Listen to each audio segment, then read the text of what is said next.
सोनी धरती पाकिस्तान के कदीम तरीन शहर शेखुपुरा से मैं हूँ राहील अकबर। ताजदार ख़त्म नबूवत जिंदाबाद।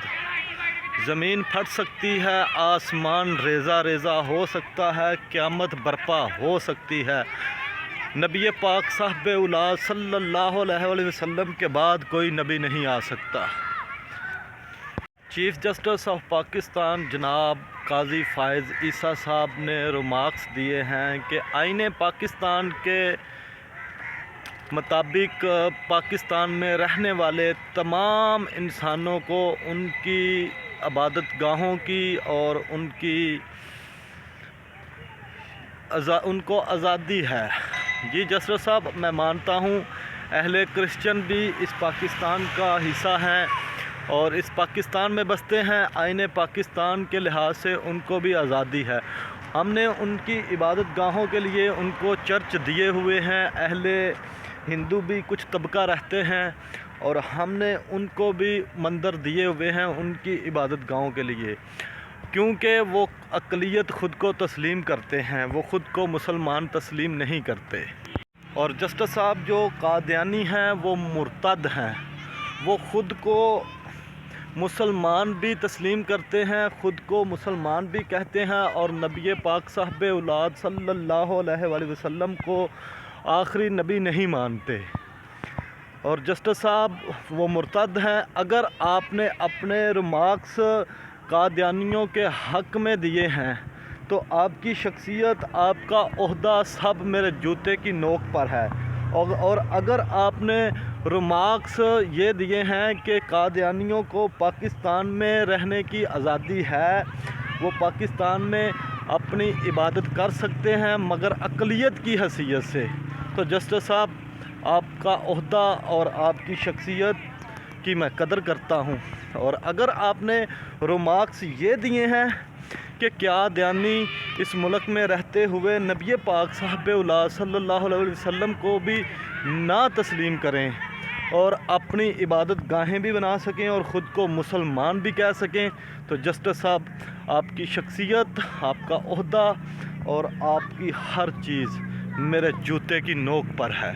1974 में जब पाकिस्तान के वज़ीर आज़म जनाब ज़ुल्फ़िकार अली भुट्टो थे, तब 30 जून 1974 में पाकिस्तान कौमी असम्बली में एक कमेटी बनाई गई, जिस कमेटी में कादियानियों को काफिर करार दिया गया था। उस कमेटी के सरबरा जनाब मौलाना मुफ्ती महमूद साहब और मौलाना जनाब अहमद शाह नूरानी साहब थे।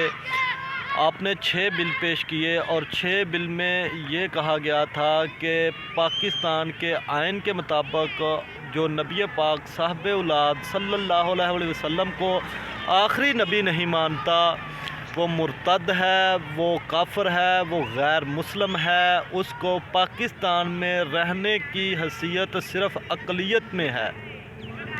और इसके बाद मौलाना गौस हज़ारवी साहब ने बिल पेश किया और उसके बाद 6 सितंबर 1974 में 30 जून 1974 से लेकर 6 सितंबर 1974 तक पाकिस्तान कौमी असम्बली में ये बहस होती रही कि कादियानी काफिर हैं। और 6 सितंबर को कादियानियों को ये बिल पेश हुआ कि कादियानी काफिर हैं और ये पाकिस्तान में अक़लियत की हैसियत से रह सकते हैं, ये अपनी इबादत गाहें बना सकते हैं अक़लियत की हैसियत से और ख़ुद को मुसलमान डिक्लेयर नहीं कर सकते।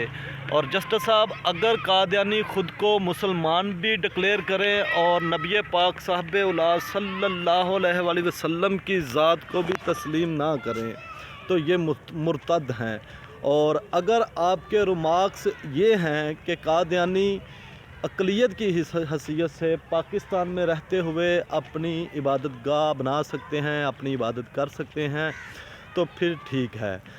اگر اس کے اپوزٹ آپ کا بیان ہے کہ قادیانی نبی پاک صاحب صلی اللہ علیہ وسلم کی ذات کو بھی نہیں مانتے اور یہ اہل مسلمان ہیں اور پاکستان میں اپنی عبادت گاہیں بنا سکتے ہیں، تو جسٹس صاحب یہ غلط ہے اور ہم اس کو سراسر مسترد کرتے ہیں۔ ہم نبی پاک صاحب صلی اللہ علیہ وسلم کی ذات پر ایک رائی کے دانے برابر بھی گنجائش نہیں ہے کہ ہم، اور اللہ رب العزت کی ذات نے قرآن پاک میں فرمایا وَرَفَعْنَا لَكَ ذِكْرَكَ، اور محبوب ہم نے آپ کا ذکر بلند کر دیا۔ اور چاند کی نوری کرنوں کی طرف منہ کر کے تھوکنے والے کا اپنا ہی منہ گندا ہوتا ہے، نہ کہ چاند کی نوری کرنوں کو کچھ ہوتا ہے۔ مدینے والا چاند کل بھی روشن تھا اور مدینے والا چاند آج بھی روشن ہے اور مدینے والا چاند ہمیشہ روشن رہے گا۔ لو جی چھندیو، ملتے ہیں اگلی ویڈیو میں۔ اللہ حافظ۔